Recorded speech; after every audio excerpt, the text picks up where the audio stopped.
నమస్తే రమగారు. నమస్తే జయ. రమగారు, మనము ఎద్దనపూడి సులోచన రాణి గారి నావెల్స్ చెప్తూ ఉన్నాం. ఈరోజు కూడా దానికే మీరు రెడీగా ఉన్నట్లు అనిపిస్తుంది నాకు. మీ ఫేవరెట్ రమగారు ఆవిడ? నేను అలా చెప్పలేను. కొన్ని నావెల్స్ చాలా వాళ్ళలో అది కూడా కదా. సులోచన రాణి గారి కొన్ని నావెల్స్ నాకు చాలా ఇష్టం. అంతే. సులోచన రాణి గారి ఇష్టం అని చెప్పను. అలా చెప్పను. అలా చెప్పాలంటే మాలతీ చంద్రు గారి ఇష్టం. ఓకే. మాలతీ చంద్రు ఆవిడ ఏం రాసినా ఇష్టమే నాకు. సులోచన రాణి గారివి కొన్ని నావెల్స్ బాగా ఆకట్టుకునేలాగా ఉన్నాయి. నాకు నచ్చుతాయి అవి. ఓకే. అంటే ఆ నావెల్స్ ఆకట్టుకున్నాయి కాబట్టి ఇది కూడా చదివేద్దాం అనుకున్నాను. ఇది నాకు నచ్చలేదు కొన్నిటిని నాకు పక్కన పెడతారు, కొన్నిటిని పక్కన పెడతా. అంత ఎక్కదు. ఇవన్నీ రీసెంట్గా చదువుతున్నావా లేకపోతే మీరు ఇదివరకే? అబ్బే, నా చిన్నప్పుడు. ఏం మాట్లాడుతున్నావు చేయంటారా? బాగా చిన్నప్పుడే స్కూల్ డేస్లో చదివినవి. స్కూల్ డేస్లోనే నావెల్స్ చదివేశారు? ఏమిటో నేను అంతే చేయ. మాకు అవకాశం ఉంది. అక్కయ్యలు పెద్దవాళ్ళు కదా, మా ఇంట్లో రకరకాల పుస్తకాలు ఉండేవి. పుస్తకం చదవడం బాగా 5 ఏళ్ల వయసు నుంచి ఉంది. అన్ని కథలు చదివేటాం. సీరియల్స్ కాశ్మీరా, అప్పుడు మేము అప్పుడు కాశ్మీరా కంటే ఇంకోటి ముందు ఏదో ఉండే అష్టావక్ర, అవన్నీ కూడా మేము సీరియల్సే చదివేవాళ్ళం. తులసి దళం, నేను స్కూల్లో ఉన్నప్పుడే, హై స్కూల్లో ఉన్నప్పుడే తులసి దళం వచ్చాయి. వెన్నెల్లో ఆడపిల్ల, నిశ్శబ్దం నీకు నాకు మధ్య, అవన్నీ ఎండమూరి వీరేంద్రనాథ్ గారి స్కూలింగ్లోనే. బాగుంది. మరి చదివేవాళ్ళము. మరి అంతకంటే ఇంకొంచెం ఒక అడుగు ముందువారే సులోచన రాణి గారు. కొన్ని కథలు చాలా బాగుంటాయి. నాకు ఆవిడ అంటే మానవ సంబంధాలని ఆవిడ ఆవిష్కరించే తీరు నాకు చాలా ఇష్టం. అవి నచ్చుతాయి. ఒకటి. రెండోదేమో ఎక్కువగా సులోచన రాణి గారి హీరోలందరూ స్ఫురద్రూపులుగా ఉంటారు. ఓహో, అందుకని బాగా ఇష్టమా? అందుకని చిన్నప్పుడు అందుకే ఇష్టంగా ఉండేది. ఇప్పుడు కూడా నాకు అదే అనిపిస్తుంది. ఈవిడ హ్యాండ్సమ్గా ఉండే అబ్బాయిని సెలెక్ట్ చేసుకుంటారు. ఆవిడ హీరోలో ఆవిడ ఇష్టం. అంతే అంతే. అమ్మాయిలు అందగత్యంగా ఉన్న వాళ్ళనే చెప్తుంటారు. హ్యాండ్సమ్గా ఉండే హీరోలు, పొడుగాటివాడు, తెల్లటి బట్టలు, మంచి పొడుగాటి కారు, బుగ్గ మీద పొడుగాటి సొట్టలు అబ్బాయిలు. బుగ్గ మీద సొట్ట మగవాళ్ళకు ఉంటే బాగుంటుందని ఆవిడే నా చిన్నప్పుడు నాకు ఫస్ట్ తెలియజేశారు. కాబట్టి కొన్ని నచ్చుతాయి. అందులో ఈ శ్వేత గులాబీ చాలా ఇష్టం నాకు. శ్వేత గులాబీలు లూ లేదు, శ్వేత గులాబీ. శ్వేత గులాబీ. ఈ కథానాయకుడు వివేకానంద. ఇతను ఒక పల్లెటూరు వాడే, చిన్న ఊళ్ళోనే పుట్టాడు. అయితే రామకృష్ణ మఠం వాళ్ళ వల్ల వివేకానంద అని పేరు పెడతారు. వివేకానంద పెద్దగా అంత పల్లెటూరు వాళ్ళంతా పలకలేరని వికీ అని పెడతారనమాట. తను చిన్న పల్లెటూరు నుంచి వస్తాడు చదువుకోవడానికి. వాళ్ళ నాన్నకి చదువుకోవటం ఇష్టం లేదు, మాన్పించేద్దాం అనుకున్నాడు. కానీ వివేకానంద ఈ రామకృష్ణ మఠం వారి సౌజన్యంతో అతను చదువుకుంటాడు, పెద్దవాడైపోతాడు. ఈ కథ స్టార్టింగ్ మనకి ఎట్లా కనపడుతుందంటే, వికీ ఒక 38-39 సంవత్సరాల వాడు. అతనికి ఒక 18 ఏళ్ల కూతురు ఉంది. భార్య లేదు. తొందరగా పెళ్ళైంది, వెంటనే కూతురు పుట్టింది. భార్య గతించింది. ఆ పాపని ప్రాణంగా చూసుకుంటాడు. చాలా పెద్ద బిజినెస్ని హ్యాండిల్ చేస్తాడు. ఇతను అనాథ పిల్లలకి ఏవైనా శరణాలయాలు కట్టడం, వాటికి ట్రస్ట్ చేసి వాటికి డబ్బు ఇవ్వటము, ఇతరులకు సహాయం చేయటము ఇతని వ్యాపకంగా కనపడుతుంది. అతనికంటే ఇష్టమైన వ్యాపారాలుండి వ్యాపకం ఇదన్నమాట. అయితే చాలా అందమైన వాడు. అతను 38 ఏళ్ల వాడు. ఆ పిల్ల తండ్రి కూతురు అన్నా చెల్లిలాగా ఉంటారు. ఎక్కువ అందమైన వాడు, అస్సలు వయసు కనపడదు. అది మొదటి పారాగ్రాఫ్ నుంచి చూపిస్తారు. 38 ఏళ్ల వాడిలా కనపడ్డు అతను. 30 వాడిలా కనిపిస్తాడు, 30 లోపు వాడిలాగా. పిల్ల అతనికి చెల్లెలా ఉంటుంది. పిల్ల బాగా గారాబంగా పెరిగి అది కొంచెం చబ్బీగా ఉంటుంది. కూతురు పేరు ప్రీతి. అయితే ఈ ప్రీతికి ఒక పెళ్లి సంబంధం ముందు నుంచి మాట్లాడి పెట్టుకుంటాడు ఇతను. దమయంతి ఇతనికి వ్యాపారంలో భాగస్వామి భార్య. ఆయనకి ఏదో ప్రాబ్లం వచ్చిపోతాడు, తాగుడు ఎక్కువై రేసులాడేసి డబ్బులు పాడు చేస్తాడు. అతని వల్ల ఏమవుతుందంటే ఆయన భార్యతోటి కొంచెం ఫ్రెండ్షిప్ ఏర్పరచుకుంటాడు ఇతను. వీళ్ళకు ఒక పిల్లాడు ఉంటాడు, నళిని మోహన్ అబ్బాయి పేరు. ఆ పిల్లాడికి తన కూతురుని ఇవ్వాలని ఉంటుంది అతనికి. అందుకని అబ్బాయిని డాక్టర్ చదివిస్తాడు, MBBS చదువుతాడు అబ్బాయి. కానీ అతను ఏంటంటే ముందు నుంచి వాళ్ళ అమ్మ ఏం చేస్తుందంటే, ఆ అంకుల్ చెప్పినట్టే వినాలి, అంకుల్ ఏం చెప్తే అదే చేయాలి, ఆ పిల్లని నువ్వు పెళ్లి చేసుకోవాలి, ఆస్తంతగా నీకే రావాలి అని భావాలు ఉండి ఆవిడ అతను అన్నిటికీ బలవంత పెట్టేది. అబ్బాయి కొంచెం మితభాషి, ఇంట్రోవర్ట్. ఈ ప్రీతి బాగా గారాబంగా పెరిగిన పిల్ల. ఇది అల్లరిగా గందరగోళంగా ఉంటుంది. ఎంతసేపు ఏడిపించుకు తింటుంది అతన్ని. ప్రేమగా ఉండటం అంటే దానికి ఏడిపించడమే తన ప్రేమ అనమాట. అయితే ఈ కథలో మనకి మొదట ఎట్లా కనపడుతుందంటే, ఒక ఈ కూతురు ఫోన్ చేస్తుంది నేను మీటింగ్లో ఉండగా, ఆయన ఫ్రెండ్, నా ఫ్రెండ్కి జ్వరం వచ్చింది, అస్సలు లేచేలాగా లేదు, హాస్పిటల్కి తీసుకెళ్తే రూమ్ ఏం కుదరలేదంటే ఇతను ఫోన్ చేసి నా కూతురు ఫ్రెండ్ అని చెప్తాడు. హాస్పిటలైజ్ అవుతుంది ఒక అమ్మాయి. ఏంటంటే ఆ పిల్లకి అందరితో ఫ్రెండ్షిప్పే. ఇవాళ వీళ్ళే నా ప్రాణం ఉంటుంది, రేపొద్దున బద్ధశత్రువులు అయిపోతారు. మాట తేడా వస్తే కోపం వచ్చేస్తుంది దానికి. కాకపోతే ఈ హాస్పిటలైజ్ అయింది, ఇతని ఇంటికి వెళ్ళి అది ఇది చూసేసరికల్లా కూతురు రాదు ఇంటికి. ఏమిటని వెళ్తే అక్కడ ఒక అమ్మాయి హాస్పిటలైజ్ అయ్యి ఉంటుంది. దీని వయసుది కాదు, ఆ పిల్లకు 26-27 ఏళ్ళు ఉంటాయి. కూతురు వయసు పిల్ల కాదు. వైజాగ్ వెళ్ళినప్పుడు ఆ అమ్మాయితో పరిచయం అయింది. వైజాగ్ ఈ అమ్మాయి ఏం చేస్తుందంటే కారులో అక్కడికి ఇక్కడికి డ్రైవర్ని తీసుకుని వెళ్ళటం, గుళ్ళు గోపురాలు వెళ్ళటం అలవాటు ఉంది. పెళ్ళిళ్ళకి వెళ్ళి అక్కడి నుంచి పెళ్ళికి వెళ్ళేది గుడికి. ఈ వైజాగ్లో సింహాద్రప్పన్న దేవాలయానికి వెళ్ళినప్పుడు పరిచయం. ఈ అమ్మాయి పేరు అనురాధ, అన్ను అని చెప్తుంది. అమ్మాయి కూడా బాగానే ఉంటుంది. టైఫాయిడ్ లాంటిది ఏదో, న్యూమోనియా లాంటిది ఏదో అనారోగ్యం, చాలా కష్టం. ఈ నళిని మోహన్ కూడా అక్కడే ఉంటాడు.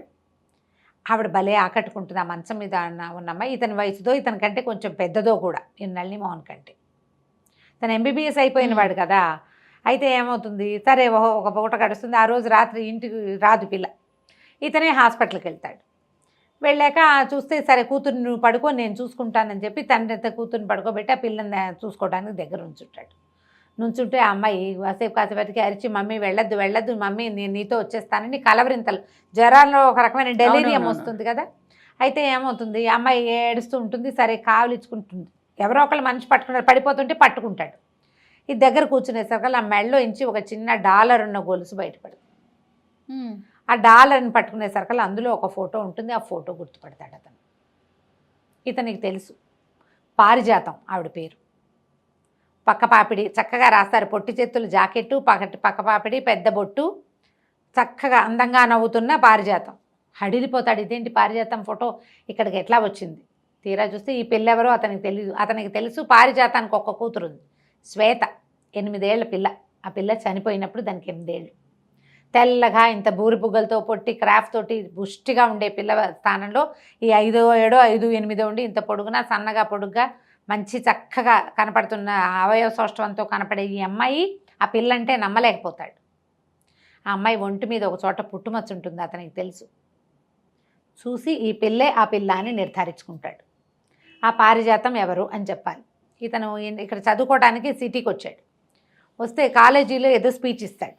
అందరు చాలా మెచ్చుకుంటారు. ఇతనికి చాలా చక్కగా మాట్లాడడం, స్ఫురద్రూపి మనిషి, బాగుండేవాడు. మామూలు బట్టల్లో ఉన్న పిల్లలు అందంగా కనిపిస్తారు, మగ పిల్లలు. దానితో మంచి వాయిస్, బాగా మాట్లాడితే అట్రాక్టివ్గా ఉంటారు. అతనికి ఒక ఉత్తరం ఇస్తారు ఎవరో, రేపు వచ్చి కలుసుకో వివేకానంద ఇక్కడికి రాని పారిజాతం అని పేరుతోటి. ఎవరో తెలియదు. ఇతను అక్కడికి వెళ్ళేసరికల్లా మనం ముందు చెప్పిన పారిజాతం అక్కడ ఉంటుంది. గుర్తుపట్టాడు. ఇతను చిన్నప్పుడు స్కూల్లో ఉండగా వాళ్ళ మేనమావ గారింటికి వెళ్ళేవాడు. వాళ్ళ పక్కింటి అమ్మాయి ఈవిడ. అక్కడ పార్వతి పేరుతోటి ఉండేది.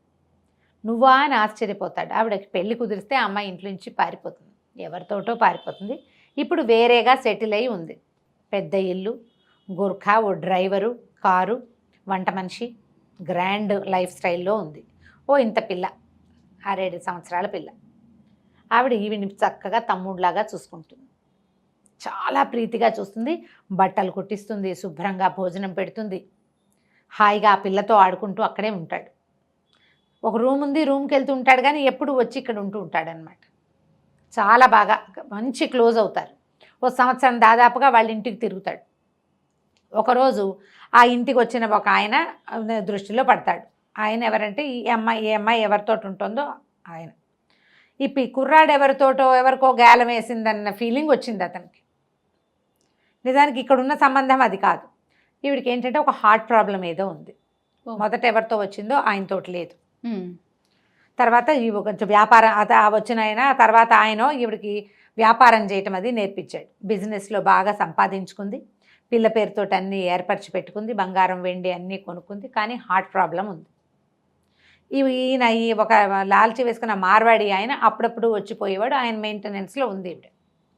అయితే ఈ పిల్లాడితోటి బాగా ఉంటుందని అతనికి గొడవ చేస్తాడు.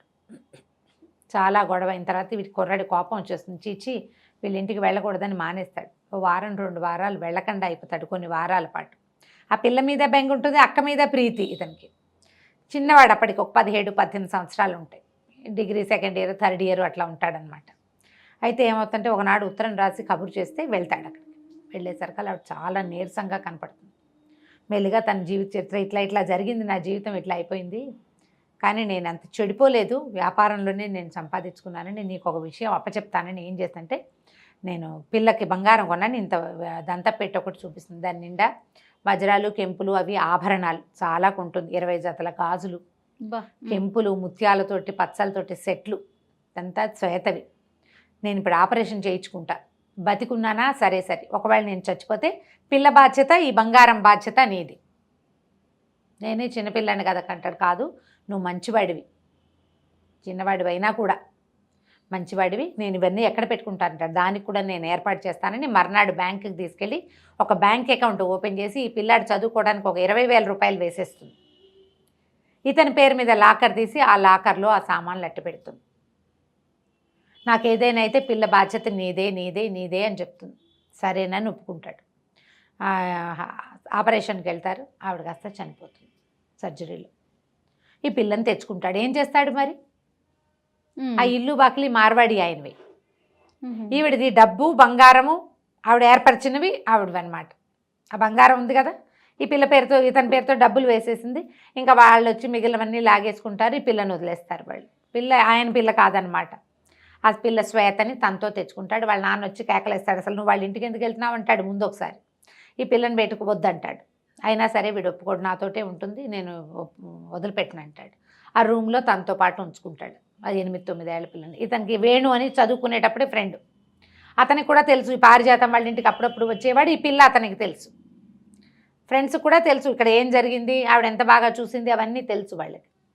అయితే ఏమవుతుంది, వాళ్ళ నాన్న పెళ్లి సంబంధం కుదురుస్తాడు విక్కీకి. కుదిరిస్తే ఒప్పుకోడు, కానీ రామకృష్ణ మఠం వాళ్ళు ఒప్పిస్తారు. ఆయన పెళ్లి కూతురు తండ్రి డాక్టర్, వాళ్ళకు ఒక్కతే పిల్ల లక్ష్మి. సంబంధం కుదురుస్తారు. 18-19 ఏళ్ళకి ఆ కాలంలో పెళ్ళిళ్ళు చేసేవాళ్ళు. పెళ్ళి అయిపోతుంది. ఈ పిల్లని జాగ్రత్తగా చూడడం అత్తగారు లక్ష్మికి ఏం అభ్యంతరం, అమ్మాయి చిన్నపిల్లే, ఓ 16-17 ఏళ్ళది. ఈ తల్లికి నచ్చేది కాదు, ఆవిడ ఎంతసేపు దెప్పి పొడిచేది. దాంతో ఏం చేశాడు, ఈ పిల్ల ఇక్కడ హాయిగా ఉండట్లేదని మామగారితో ఆలోచించి హాస్టల్ ఉన్న కాన్వెంట్లో చేరుస్తారు. ఇంతలో ఈ అమ్మాయి ప్రెగ్నెంట్ అవుతుంది. లక్ష్మి వారం వారం వెళ్ళి శ్వేతను చూసొస్తాడు. ఈవిడ వెళ్ళంగానే వికీ అని పరిగెత్తుకుంటూ వచ్చి కావలించుకుంటుంది. చిన్నపిల్ల కదా, 8 ఏళ్ల పిల్ల, ఇతను ఒక 18-19 ఏళ్లవాడు. సరే ఇద్దరు బాగానే కలిసి ఉంటారు. పొద్దు 4-6 నెలలు గడిచాక, అమ్మాయికి 6-7 నెలలు వచ్చాక ఈ స్కూల్లో ఏదో అమరావతి అక్కడికి ఇక్కడికి ఎక్స్కర్షన్కి తీసుకెళ్తున్నామంటారు. తీసుకెళ్తున్నామంటే సరే ఒప్పుకుంటాడు, అన్నీ మాట్లాడతాడు, డబ్బులు కడతాడు. సరే ఈ పిల్ల వెళ్తుంది. ఒక 5-6 రోజులు వారం తిరిగేసరికల్లా పేపర్లో వార్త వస్తుంది, ఆ ఎక్స్కర్షన్కి వెళ్ళిన బోటు పగిలిపోయిందని, పిల్లలు చాలామంది పోయారు. పరిగెడతాడు, ఆ శవాల్లో ఎక్కడా ఆ పిల్ల దొరకదు అతనికి. మునిగిపోయిన కొన్ని బాడీలు, చిన్నపిల్లలు 8 ఏళ్ల పిల్లలు ఏం దొరుకుతారు, కొన్ని బాడీస్ దొరకవు. పిల్ల చచ్చిపోయింది అనుకుంటాడు. పిచ్చిగా బెంగ పెట్టుకుని ఏడ్చి శోకాలు పెట్టేస్తాడు.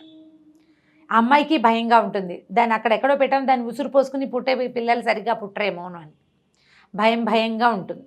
సరే మొత్తానికి కానీ కొద్ది రోజులకి డెలివరీ అయ్యి అమ్మాయికి ఒక ఆడపిల్ల పుడుతుంది. ఆ పిల్లని మర్చిపోలేకపోతాడు ఆ శ్వేతని. ఎప్పుడూ తన గుండెల మీద ఉన్నట్టే ఉంటుంది. ఒక 2 ఏళ్ళు ముందు స్నేహం ఉంది, తర్వాత 1 సంవత్సరం తను పెంచాడు ఆ పిల్లని, తనతోటే పాటే ఉంది కదా. అక్కడి నుంచి ఏమవుతుంది, ఈ కూతురు పుట్టేసరికల్లా ఏదో ఒక మిల్స్ లాంటివేవో అమ్మకాలకు వస్తాయి. మామగారు వద్దంటాడు, కానీ సరే మిల్లుని తీసుకుంటాడు. ఆ మిల్లు తీసుకున్నాక ఈ పిల్ల పుట్టడం, ఈ మిల్లు పెట్టడం, ఈ రెండింటితోటి ఆ శ్వేతని కొంచెం పక్కకు పెట్టుకుంటాడు మనసులో. మెల్లిగా సెటిల్ అవుతాడు. కొత్త 2-3 సంవత్సరాలు అయ్యేసరికి ఈ లక్ష్మికి ఏదో జబ్బు చేసిపోతుంది. అయ్యో, మిల్లు పిల్ల మిగులుతారు ఇతనికి. ఆ పిల్లని పెంచుకుంటాడు. అప్పుడు డబ్బు అవసరమైతే పారిజాతం ఇచ్చిన నగలన్నీ తాకట్టు పెట్టి డబ్బులు తీసుకుంటాడు. ఇంకేముంది, శ్వేత ఎలాగూ లేదు అదే. కానీ అమ్మమంటారు, మార్వాడి కూడా అమ్మేయండి, చాలా ఖరీదైన నగలు, బోల్ డబ్బు వస్తుందంటే, బోల్ డబ్బు నాకు వద్దు, నేను ఇదే చేస్తా, తాకట్టు పెడతా, డబ్బులు మళ్ళీ కట్టి మళ్ళీ తీసుకుంటాను, నేను ఏమీ చేయలేని స్థితి వచ్చాక అప్పుడు ఏదైనా ధర్మకార్యాలకు వినియోగిస్తా పారిజాతం పేరు మీద అని చెప్తాడు. ఓకే. ఆ నగలు అతని దగ్గరే ఉంటాయి లాకర్లో. ఈ పిల్లకి కాస్త పెద్దదవుతుంది, భార్య లేదు కదా, ఆ పిల్లని అట్లాగే చూసుకుంటాడు. ఇక ఈ మిల్స్ గిల్స్ పెరుగుతాయి, వ్యాపారం పెరుగుతుంది. పిల్ల కూడా 18 ఏళ్ళదైంది. 18 ఏళ్ల తర్వాత ఆ పిల్ల, 8 ఏళ్ల పిల్ల పోయిందనుకున్న పిల్ల అతనికి మంచం మీద కనపడుతుంది. ఇదంతా గుర్తొస్తుంది. ఆ పారిజాతం ఆవిడ మర్చిపోలేడు అతను. సరే ఈ అమ్మాయిని ఎలాగైనా తన దగ్గరే ఉంచుకోవాలని ఉంటుంది. కానీ చిత్రంగా చిన్నపిల్ల తప్పిపోయింది, పిల్లగా లేదు, ఇప్పుడు పెద్దగా ఉంది. అతని మనసు తగిలిపోతుంది ఆ అమ్మాయి మీద. ఆ పిల్లని తనతో ఉంచుకోవాలి, కూతురుగా ఉంచుకుందామన్న ఊహ రాదు. అప్పుడు ఆ రోజుల్లో అయితే 10-12 ఏళ్ళు భార్యాభర్తల పెళ్ళిళ్ళకి అసలు వారే కాదు. ఇప్పుడు మనం చాలా ఆలోచిస్తున్నాం, కానీ ఆ కథ నాటికి చూడు, పైగా అతన్ని యంగ్గా చూపిస్తారు కథలో. సరే కొద్ది రోజులు అయ్యాక అమ్మాయి ఆరోగ్యం కోలుకున్నాక ఇంటికి తీసుకొస్తారు. ఆ అమ్మాయి కూడా ఇతనికి అట్రాక్ట్ అవుతుంది. మెల్లిగా ఆ అమ్మాయి జీవిత గాథ, ఎక్కడిది ఏమిటి, ఎవరి దగ్గర ఉంటుంది, అవన్నీ తెలుసుకోవడానికి ట్రై చేస్తే నాకు తెలీదు, నేను ఎవరికో దొరికాను, వాళ్ళు ఎవరో నన్ను పెంచారు. ఆ తర్వాత వరమ్మ గారిని ఒక వంట చేసే ఆవిడ నన్ను తీసుకుంది. వీపు మీద ఒక గాయం ఉంటుంది ఆ అమ్మాయికి. ముందు ఆ నదిలో పడిపోయిన పిల్ల ఒక ఆయనకి దొరికింది. ఆయనకి చచ్చిపోయిన పిల్లల్లో ఓ పిల్ల పేరు అనురాధ. ఈ పిల్లకి స్పృహ లేని ఈ పిల్లకి అనురాధ అని పేరు పెడతాడు. ఆ గొలుసు మాత్రం ఆ అమ్మాయి మెడలో ఉంటుంది, ఆ లాకెట్. అది తప్ప ఇంక ఏ ఆనవాళ్ళు లేవు. ఆ పిల్లని పెంచుకుంటాడు. ఆయనకు ఒక రెండో భార్య ఉంటుంది. ఆవిడకి తెలుస్తుంది ఈ పిల్లని కొంచెం పెద్దదాన్ని చేసి తర్వాత దాన్ని తానే చేసుకోదలుచుకున్నాడని. ఆ పెంచుకున్న అతనికి పెంచుకోవడం ఎందుకు, దొరికింది 8 ఏళ్ల పిల్ల. 8 ఏళ్ళు ఉఠావుగా బాగానే ఉంది, పుష్టిగా. ఒక 4-5 ఏళ్ళు కనుక పెంచితే 14 ఏళ్ళు వస్తే పిల్ల ఈడేరితే ఇంకేమిది, కాపురానికి పనికి వస్తుంది. అలాంటి ఊహ చేస్తాడు. దాంతో ఆ పిల్ల అక్కడి నుంచి తప్పించుకోవడానికి దానికి తిండి తిప్పలు కూడా లేని ఎంత దుస్థితిలోనే ఉంటుంది. ఇంత కోటీశ్వరులు అయ్యింది, తల్లికి డబ్బుండి మాయనమ్మ చూడగలిగే మామయ్య ఉండి కూడా అమ్మాయికి అలాంటి దుస్థితిలోకి వెళ్ళిపోతుంది అనమాట. ఓ వంట చేసి ఆవిడకి సహాయంగా పంపిస్తే ఇక ఆవిడ తనతో పాటు కూడా తిప్పుకుని ఈ పిల్లని తన పిల్లలతో పిల్లగా పెంచుతుంది. 10-12 ఏళ్ళు వచ్చేసరికల్లా వరమ్మ గారింట్లో చేరుతుంది. ఆవిడకు 2-3 ఆడపిల్లలు ఉన్నారు. పిల్లలకి సహాయంగా ఉంటుందని తన పిల్లలు చదివించి ఈ పిల్లని సహాయంగా ఉంచుకుంది. సంగీతం వచ్చు పిల్లకి, కొంచెం చిన్నప్పుడు కూడా పాడేది. క్రమంగా ఆవిడ గొంతు బాగుందని ఇంటికి వచ్చిన సంగీతం మాస్టర్ తోటి ఈ పిల్లకు కూడా ఏముంది సంగీతం పాడుతూ నేర్చుకుంటుంది. చక్కగా సంగీతం వచ్చు, బుద్ధిమంతురాలు, చెప్పిన మాట వింటుంది. ఏ అక్కయ్యకి అవసరమైతే ఆ అక్కయ్య ఇంటికి వెళ్తుంది. ఒకళ్ళు కేకలేస్తే ఇంకోళ్ళ ఇంటికి, వాళ్ళ కేకలేస్తే ఇంకోళ్ళ ఇంటికి. దీనికి పెళ్ళి ఎవరు చేస్తారు? అట్లా 10-12 ఏళ్ళకి తన దగ్గర చేరిన పిల్లకి 26 వచ్చేదాకా తమ ఇంట్లోనే ఉంచుకుంటుంది ఆవిడ. పెద్ద ఇబ్బందులు ఏం లేవు, కానీ జీవితం మీద ఏ ఆశ లేదు. వాళ్ళు ఆ గుళ్ళోకి వెళ్ళినప్పుడు ఈ ప్రీతితో పరిచయం అవుతుంది. నిదానంగా సాగుతుంది. నేను చకచకా చెప్తున్నాను. మెల్లిగా ఈ అమ్మాయి ఇతని వైపుకి తిరుగుతూ ఉంటుంది, మెల్లిగా. అయితే కొద్ది రోజులకి నల్లి మోహన్ వాళ్ళ అమ్మ దమయంతికి డౌట్ వస్తుంది. వికీ ఎక్కడికి రావట్లేదు, ఇంట్లోనే ఉంటున్నాడు. ఈ పిల్ల మీద ఆవిడకి డౌట్ వచ్చేస్తుంది. వికీ బాగా వ్యాపారము, ఇల్లే, ఇంకా రెండో పని లేదు. ఇది వరకు అన్ని చోట్లకి పార్టీలకి అందరినీ కలిసేవాడు. ఈ ఇంట్లో ఉన్న ఈ అమ్మాయి కోసం వచ్చేస్తుంటాడు. ఆ పిల్ల అతనికి అట్రాక్షన్. చిన్నతనమే కాదు, ఇప్పుడు కూడాను. ఓకే, ఎలాగైనా ఆ పిల్లల్ని తనతో ఉంచుకోవాలి. ఆ ప్రీతి నేర్పడానికి ఇంకేం అవకాశం ఉంది, ఇంటికి వచ్చేస్తుంటాడు. ఇతను ఎక్కడా కలవటం లేదు. ఈ పిల్ల ఎవరో వీళ్ళ ఇంట్లో చేరిందని తెలుసుకుంటుంది నళిని మోహన్ వాళ్ళమ్మ. ఆవిడకి ఏంటంటే తన కొడుక్కి వికీ కూతుర్ని ఇచ్చి పెళ్లి చేసుకోవాలి, వికీ తనవాడుగా ఉండాలని ఉంటుంది ఆవిడకి. విచిత్రమైన ఆలోచనలు అనమాట. అలాగే ఉంటాయి. ఆవిడ బాగా మెయింటైన్ చేస్తుంది, పల్చటి చీరలు అవి కట్టుకుని మెయింటైన్ చేసినా విక్కీ కంటే పెద్దదిగానే ఉంటుంది. కానీ విక్కీని చేయి జారనివ్వకూడదు అనుకుంటుంది. విక్కీ తన్నే చూసుకోవాలని ఆవిడ ఉద్దేశం. ఈ కొత్తగా చేరిన పిల్ల దీంతో వచ్చేసరికల్లా ఇబ్బందికరంగా ఉంటుంది. ఆవిడకి ఏం చేయాలో తెలియదు. మధ్యలో ఓ రోజు ఎప్పుడు వచ్చి నేను వైజాగ్ వెళ్తున్నాను, నువ్వు కూడా రాని టికెట్ బుక్ చేసేస్తుంది. ఈ లోపల వాళ్ళ ఇంటి నుంచి ఒక ఉత్తరం వస్తుంది ఆ అక్క దగ్గర నుంచి, నువ్వు ఇప్పుడు రాబోక మేము ఎక్కడికో వెళ్తున్నాము అని. దాంతో పంపించమంటారు. ఆవిడ కుళ్ళు మండిపోతుంది. ఈ వికీ అట్రాక్షన్ ఈ అమ్మాయిదే అని తెలుస్తుంది. ఏంటంటే ఇప్పుడు ఆడవాళ్ళకి ఒక ఇన్స్టింక్ట్ ఉంటుంది. మగవాళ్ళ మొహం ఎవరిని చూస్తే వెలుగుతోందో ఆడవాళ్ళు తెలిసేసుకుంటారు. అది ఎంత బాగా చూపిస్తారో ఈ కథలో. ఎవరైనా ఇద్దరి మధ్య ఆకర్షణ ఉందో లేదో తెలుసుకోవాలి అంటే వాళ్ళ మొహాలు, వాళ్ళు ఒకళ్ళొకళ్ళు ఎదురుపడ్డప్పుడు వాళ్ళ మొహాలు ఎలా ఉన్నాయో చూడాలి, పరిశీలించాలి. ఈవిడికి డౌట్ వస్తుంది, ఆవిడ నిర్ధారించుకుంటుంది. ఎలా ఈ అమ్మాయిని తప్పించాలో తెలియదు. ఇంతలో ఏమవుతుంది, ఇతని ఫ్రెండ్ వేణు వస్తాడు. ఎక్కడో ఉంటాడు అతను అనుకుంటా, బెంగళూరు ఆ వైపు, బహుశా ఏదో చల్లటి ప్రదేశం. అతను ఇక్కడికి వచ్చేసరికల్లా ఈ అమ్మాయిని చూస్తే ఆశ్చర్యపోతాడు. ఏమిట్రా అమ్మాయి ఎక్కడైనా చూసిన మొహంలాగా ఉందనుకుంటాడు. ఎందుకంటే పారిజాతాన్ని చాలాసార్లు చూశాడు కదా. ఈ అమ్మాయి కదిలినప్పుడు వాళ్ళ అమ్మ మొహం కనపడుతూ ఉంటుంది. పొడుగాటిది పిల్ల, బాగా పారిజాత కంటే పొడుగు, కానీ వాళ్ళ అమ్మ లుక్స్ కనిపిస్తాయి. చిన్నతనంలో చూసిన వాళ్ళని గుర్తుపడతాం కదా, చూసిన మొహంలా ఉందని. అయితే వివేక ఏం చేస్తాడంటే వికీ మొత్తం దాచకుండా చెప్తాడు వేణు, ఎందుకు ఇంత ఆలోచిస్తున్నావు, ఆలోచించొద్దు, పెళ్లి చేసేసుకో ఈ పిల్లని అని చెప్తాడు. కానీ చేయలేకపోతాడు. అబ్బాయి తన గతం పట్ల ఎలా ఫీల్ అవుతోందో అవి అతనికి బాగా తెలియదు అనమాట. సరే అక్కడి నుంచి వీళ్ళు నలుగురు కలిసి ఆ కూతురు అన్ను ప్రీతి వీళ్ళిద్దరూ వేణు అండ్ విక్కీ నలుగురు కలిసి బెంగళూరు వెళ్తారు. చక్కగా వారం 10 రోజులు హాయిగా తిరుగుతారు. సడన్గా ఒక టెలిగ్రామ్ వస్తుంది, ఇక్కడ ఏదో కంపెనీ పోతుందని. తీసుకొచ్చేస్తాడు మళ్ళీ వెనక్కి. మధ్యలో 1-2 సార్లు వీళ్ళు క్లోజ్ అయ్యే సందర్భం వస్తుంది. ఈయన పట్ల ఒక అట్రాక్షన్ ఉంది కదా అమ్మాయికి, దాంతో ఏదో కొంచెం సన్నికర్ష ఏర్పడుతుంది. ఆయనతో ఉంటే తనకు బాగుందని తెలుస్తూ ఉంటుంది అమ్మాయికి. ఎవరైనా ముట్టుకుంటే నచ్చదు అలాంటి గుణం ఉన్న అమ్మాయి ఇది ముట్టుకుంటే బాగుందనిపిస్తుంది. ఎంత స్మూత్గా రాస్తారంటే ఒక కనపడని ఒక రొమాన్స్ వర్డ్స్లో లేదు. అది ఎంత బాగుంటుందో, భలే స్వీట్గా రాస్తారు. సరే మళ్ళీ వెనక్కి వస్తారు. వెనక్కి వచ్చిన తర్వాత ఎలాగైనా ఈ అమ్మాయిని సెపరేట్ చేయాలి. ఇంతలో ఏమవుతుంది, ఆ నళిని మోహన్ నేను మీతో మాట్లాడాలి, మీరంటే నాకు ఇష్టం అని చెప్తాడు ఈ అమ్మాయికి. ఏం చేయాలో తెలీదు. ఈ పిల్లవాడిని పెళ్లి చేసుకోవాలనుకుంటుంటే వాడికి పోయి ఇదంటే ఇష్టం అని పెడతాడు. ఈ అమ్మాయి సింపుల్గా ఉండటము ఇవన్నీ అతనికి నచ్చుతాయి. అక్కడి నుంచి ఇతను ఏం చేస్తాడు, విక్కీ నువ్వేం సంగీత పాఠశాలలో చేర్చాలనుకుంటా, చాలా బాగా పాడుతుందని. కానీ ఈ అమ్మాయికి ఏం డిగ్రీ లేదు, ఉద్యోగం రాదు. అందుకని తను పెడుతున్నటువంటి ఈ అనాథ బాల శరణాలయం అవి చూపించి దాన్ని కేర్ టేకింగ్ చేయమంటారు. అయితే అమ్మాయి అంటే ఇక్కడ ఒక కళ్యాణ మండపం కట్టచ్చు కదా అని ప్రపోజ్ చేస్తుంది. ప్లేస్ ఖాళీగా ఉంది, ఇతనికి బాగుంది ఐడియా, అదేదో కట్టడం మొదలు పెడతాడు. ఇంతలో ఈవిడ వచ్చేసి దమయంతి వచ్చి అనురాధను గట్టిగా కేకలేసేస్తుంది, నువ్వు ఇట్లా చేస్తావు అట్లా చేస్తున్నావని. ఆ నళిని ఏమో చెప్తాడు వాళ్ళ అమ్మకి, నేను అనుని పెళ్లి చేసుకుంటాను అని. దాంతో ఆవిడ చెడామడా తిట్టేసరికల్లా పారిపోతుంది, వెళ్ళిపోతుంది, నేను వెళ్ళిపోతున్నానని చెప్పి వెళ్ళిపోతుంది. అక్క వాళ్ళ ఇంటికి వెళ్తుంది. 2-3 కొద్ది రోజులు చూసాక ఈ విక్కీ ఇంకా ఉండలేకపోతాడనమాట. ఆ అమ్మాయి కోసం ఆ ఊరు వెళ్ళి వాళ్ళ అక్క వాళ్ళకి నాకు ఉద్యోగం ఇస్తాము, 800 జీతం ఇస్తానని వాళ్ళని ఒప్పించి 800 వస్తుందంటే వాళ్ళకి హెల్ప్ఫుల్గా ఉంటుంది కదా. చచ్చి చెడి చేసినా 300 కూడా రాని రోజులు. నువ్వు 400 ఇచ్చుకుని మాకు 400 పంపించచ్చు, నాకు సహాయంగా ఉంటావు, 10 ఏళ్ళ నుంచి నిన్ను ఉంచుకున్నాను కదమ్మా అని అక్క బాబా ఇద్దరు బతులాడతారు. ఈ రూముకి తీసుకెళ్తాడు తనతో పాటు హోటల్కి. తీసుకెళ్ళి ఈ జరిగిన కథ అంతా చెప్పేస్తాడు. దానికి తెలుసు కొన్ని లీలగా ఏంటి, ఒక ఉయ్యాల ఏదో ఒక ఇంట్లో తిరిగేదాన్ని, మా మమ్మీ నాకు తెలుసు, ఎవరో అంకులను ఉండేవారు నాకు గుర్తులేదు, కొన్ని అప్పుడప్పుడు కల్లో ఉన్నట్టు ఉంటాయంటే ఆ మొత్తం ఫోటోలు చూపిస్తాడనమాట. వాళ్ళ ఇంట్లో ఒక కృష్ణుడి బొమ్మ, ఒక ఫౌంటైన్ అవి ఉంటాయి. మొత్తానికి ఆ అమ్మాయి కాస్త ఇతనికి ఒప్పుకుంటుంది తనతో ఉండిపోవటానికి. వాళ్ళకి చెప్పేస్తారు. వాళ్ళ అక్క బావ కూడా చెప్పేస్తాడు, పిల్ల మా అక్కయ్య కూతురే ఇట్లా అయిపోయింది, ఇంతకాలానికి దొరికింది, ఈ ఒంటి మీద ఒక పుట్టుమచ్చ ఉంది, ఆ గొలుసు అదే అండ్ నేను గుర్తుపడతాను. ఫోటో చూపిస్తే ఆవిడ ఈ మొహం ఈ అమ్మాయి మొహం ఒకేలా, తన ఫోటోలన్నీ ఇతని దగ్గర ఎందుకు ఉంటాయి. వాళ్ళు కూడా సంతోషించి ఒప్పుకుంటారు. ఇంటికి తీసుకొస్తాడు, కూతురికి చెప్తాడు.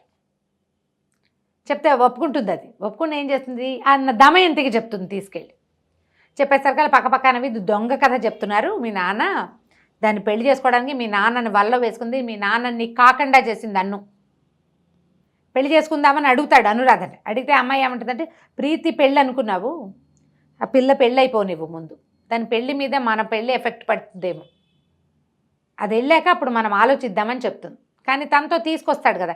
ఈ అమ్మాయి ఏం చేస్తుంది, ఈ దమయంతి మాటలకు పడిపోతుంది. ప్రీతి గమనిస్తుంటుంది, తల్లి తండ్రితోటి అమ్మాయి క్లోజ్గా ప్రవర్తిస్తోందని దీని కోపం. నా ఫ్రెండు, మా నాన్న నీకు కూడా నాన్నే కావాలి, నువ్వు నా ఫ్రెండు కదా అంటుంది. అని చెప్పి మడా పొట్లాడి, నీకు సిగ్గులేదు, నీకు అది లేదు ఇది లేదు, పో మా ఇంట్లో నుంచి, మా నాన్న నాకు కాకుండా చేస్తున్నావు అని చర్చి కేకలు పెడుతుంది. ఆయనకు అసలు లెంపకాయ కొడతాడు, పిచ్చిబాగుడు బాగుతావా నువ్వు అని. కొట్టేసరికి అసలు జీవితంలో నేను దెబ్బతినలేదు, ఫస్ట్ టైం నీ వల్ల, నువ్వు రాక్షసివి, నువ్వు వచ్చాకే మా నాన్న నాకు కాకుండా పోయాడు అని చెప్పి ఏడుస్తూ దమయంతి దగ్గరికి వెళ్ళిపోతుంది. ఇక్కడ ఏం చేయాలి వీళ్ళు, నాకేం వద్దు, ప్రీతిని తెచ్చివు చాలు అని విక్కీ, నాకు ఇంకేం వద్దు, నాకు ప్రీతే కావాలంటూ. అంత ప్రేమగా ఉంటుంది ఆ ప్రీతి. దీంతో ఏం తీసుకొస్తాడు, ఆ అమ్మాయిని ఎంత బతిమలాడినా నేను రానంటుంది. నువ్వు నన్ను మోసం చేసావు, నువ్వు దాని వల్ల పడిపోయావు, నేనే ఆ పిల్లని ప్రేమిస్తున్నానని చెప్పలేకపోతాడు. కూతురికి ఎట్లా చెప్పాలో అతనికి అర్థం కాదు. సరే నానా గందరగోళం అవుతుంది. అక్కడి నుంచి ఏం చేస్తుంది, దాని 18వ పుట్టినరోజు వస్తుంది. 18 ఏళ్ళు నిండితే మేజర్ అయిపోతుంది కదా. వెంటనే నా ఆస్తి నాకు స్వాధీనం చేయమని కాగితం రాసి ఇది చేస్తుంది, కేసు వేయిస్తుంది దమయంతి.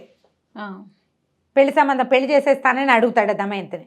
మొత్తం ఆస్తి అంతా మీరు ప్రీతి పేరు మీద రాస్తేనే చేసుకుంటామంటుంది. ఆవిడ ఊరుకోదు, ఆ విక్కీ తన చేతిలోంచి జారిపోయాడని. దాంతో ఇంతలో నళిని మోహన్ తిరిగి వస్తాడు ఎక్కడి నుంచో వెళ్ళి. ఇక్కడ ఏం జరుగుతుంది ఏంటని చూసుకునేసరికల్లా బాగా చెడామడా తిడతాడు. నీకేమైనా పిచ్చెక్కిందా, నేను అన్నం చేసుకుందాం అనుకున్నాను, ఎన్ని ఉత్తరాలు రాసిందో, ఇట్లా చెయ్యొద్దు, నువ్వు నాకు అన్నయ్యగా భావిస్తున్నాను అని చాలా క్లియర్గా రాసింది. ప్రీతికి నేనంటే ఎంత ఇష్టమో రాసిందమ్మా. నన్నేం చేయలేదు తను, అయినా అంకుల అమ్మాయిని ఇష్టపడితే నీకేం బాధ మధ్యలో? 10 ఏళ్ళైంది వీళ్ళమ్మ చచ్చిపోయి, అతను ఎవరితోటి పెళ్లి చేసుకోవాలా, ఎవరితోటి ఇన్వాల్వ్, ఎవరన్నా ఒక అమ్మాయిని చేసుకోదలిస్తే మీకేం అభ్యంతరం, ఎందుకు చేస్తున్నారంటాడు. ఇంతలో వేణు వస్తాడు. వచ్చేసరికి ఈ గొడవలంతా జరుగుతున్నాయని తెలిసి అతను అడుగుతాడు, మరి ఇన్నేళ్ళు నింది ఈ దమయంతి కూడా మీ నాన్న వెంటపడింది, అయినా మీ నాన్న ఏమి చేయలే. మీరు ఇది చెప్పింది ఇది కథ కాదు, ఇది అక్షరాల నిజం. నేను కూడా పారిజాతం వాళ్ళ ఇంటికి వెళ్ళేవాడిని. శ్వేత వీడితో పాటే రూమ్లో ఉంది. మీ అమ్మ నాన్నల పెళ్ళయ్యాకే అది యాక్సిడెంట్లో చచ్చిపోయింది, దానికోసం ఏడ్చేవాడు. ఆ పిల్ల దొరికింది, అది వాడికి ప్రేమ కలిగింది అమ్మాయి మీద. ఏం తప్పు? తప్ప అది? నీకు 18 ఏళ్ళవి నువ్వు పెళ్లి చేసుకుని మొగుడుతో వెళ్ళిపోవాలనుకుంటున్నావు, 38, 39 వచ్చిన మీ నాన్న మాత్రం ఒంటరిగా ఉండాలని ఎలా కోరుకుంటావు?